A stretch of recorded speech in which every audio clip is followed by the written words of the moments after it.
Hi, I don't know if you've heard the good news, but the bishop is actually allowing us to have real people in our church for Mass this weekend. We're super excited. We're doing lots of things to be prepared for that, and I want to share some of that with you today. First, understand that we can only have 25% capacity in our church. And so, we're trying to make sure that we can do that in a good way and then have overflow at other places. Let me bring you into the church and tell you a little bit about it. First, understand the doors will all be propped open, both the outside doors and the inner doors. You're not going to be able to, or you're not going to have to touch anything, and we would ask you not to touch anything. Now, before I take you through some of the details of what this weekend's going to be like, I want to give you some basic principles. And to be honest with you, if you remember these three things, you'll be fine. And what I want you to know is EPP. First, come early. I know this sounds totally against what we often do as Catholics, but this whole idea of showing up at the last second, not helpful for this weekend or the weekends in which we have to have 25% capacity. We have to seat you kind of like a wedding. So you're going to have to come early. We're probably going to have to social distance you. So be prepared for an usher kind of saying, ease back. Maybe you might even have to stay outside until we can bring you in. And then we'll seat you just kind of like a wedding. Along with the E, remember it's EPP. The second letter, P, come prepared. Bring a mask. While we are within 6 feet, we are to wear masks. So when you're coming in, I would ask that you wear a mask. Once we seat you, you'll be socially distanced. So you could take your mask off if you feel comfortable. If you want to wear it the whole Mass, feel free. We totally understand. But then for communion, you would put it back on because within that, the priest is going to be within 6 feet of you. The second part of that P, not only do you bring a mask, I want you to bring your own music and readings.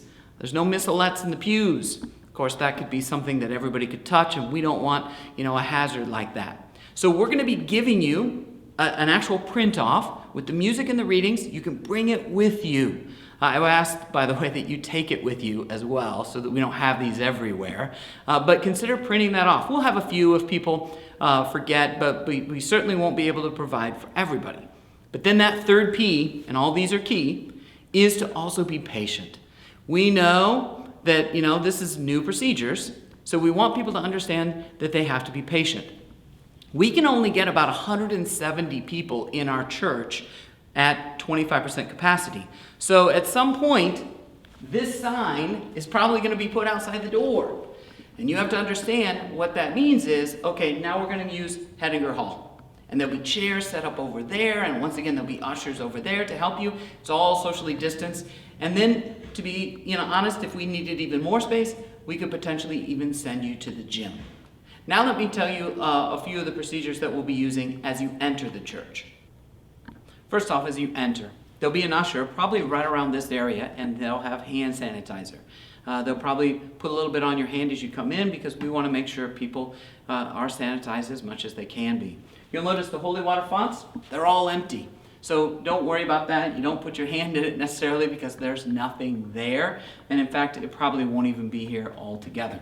Let me take you inside the church. A few things that won't happen this Sunday. There won't be an offertory procession. So the gifts won't be brought up so that we don't have to worry about that. And there won't be an actual collection where people come around with touching as well. There'll just be a basket in the back. You can put your envelopes here, your cash or whatever. Ushers will be at various times taking it away to make sure that it's kept safe, right? Then you would come to another usher probably around here. He's going to know how many are in your party, and he's going to have basically a map, and he's going to walk you to your various pew. You would follow him. He'll place you. Everything will be social distanced. So the interesting thing about it is our pews are going to be all marked up. And there'll be numbers out here that'll tell you how many people can sit there and be safe and socially distanced. You remember, I told you that you wear your mask as you come in, and then when you're seated, you don't necessarily have to wear your mask because you'll be socially distanced. So if you feel comfortable, you can take it off. But for communion, you would definitely put it back on. And the priest will have his mask on as well.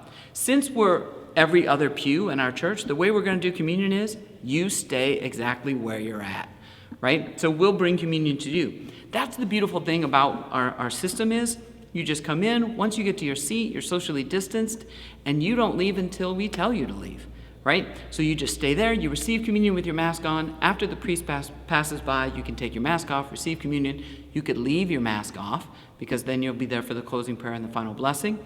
And then you would put it back on as you depart. For the departure, realize, and remember, I told you one of our keys is patience. They're going to have to release you, right, to make sure that there's even social distancing as we go back out to our cars.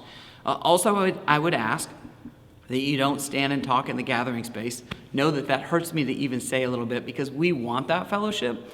But if you want to, talk to a few people, maybe you can do that in the parking lot or something like that, socially distanced, of course.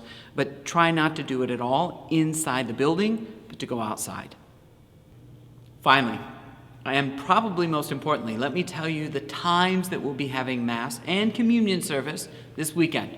First, Saturday night, we start at 4 o'clock, and then we'll have another Mass at 6:30 p.m. Notice, that's 4, not 4:30, and 6:30 p.m. And then on Sunday morning, 7 a.m. Mass, then an 8:15 communion service.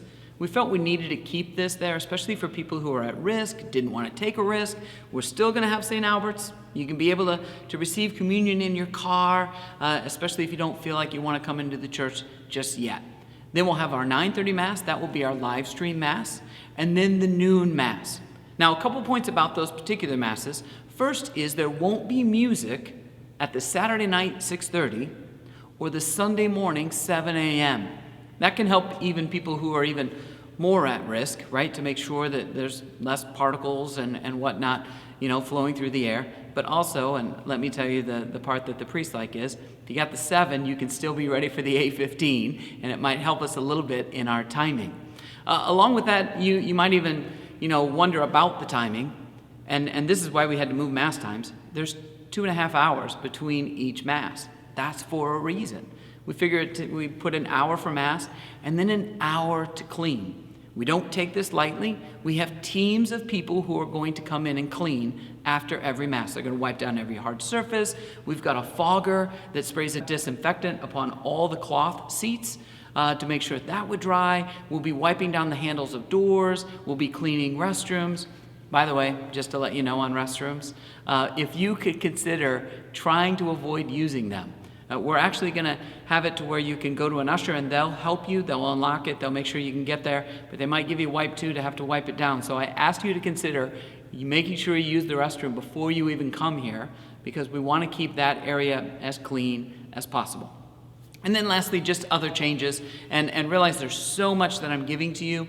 All this is going to be on our website, all this is on our Facebook, but confession times are also changing.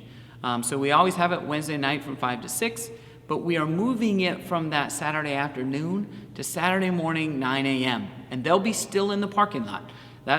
We're making sure that the people who don't still feel comfortable, they can still, go to confession. That'll be in the parking lot, Saturday, 9 a.m., and then Wednesday from 5 until 6. That'll allow the priests to be at every Mass and really be as present as possible, especially these first weekends, to make sure our logistics go well. Just to let you know how excited we all are, and know the two things that we really want to do. One, we want to worship with you in a very reverent way, but two, we want to do it in a safe way. So we look forward to seeing you this weekend, either in our church, in our hall, in our gym, or in the parking lot, whatever you feel comfortable with. But know of God's blessings and our continued prayers for you. God bless.